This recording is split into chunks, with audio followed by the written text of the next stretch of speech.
vizimati uana wanizao tuntuliza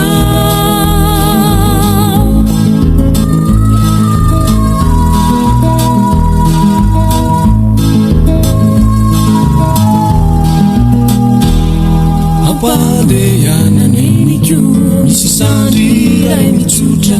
nifitiavani rehetra ketimiala famitoetra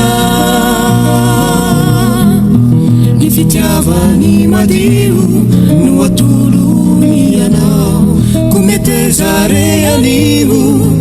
raisure vizimati uana wanizao tuntuliza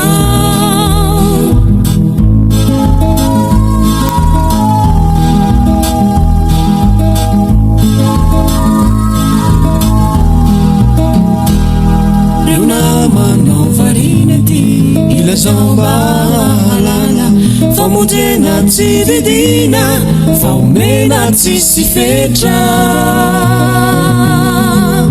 nitsangana kehitrini ndeturiuzai fantatrao layanarana lalaina jesoti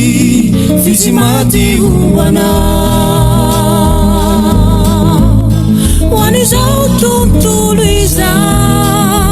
ripanuta waizamuyana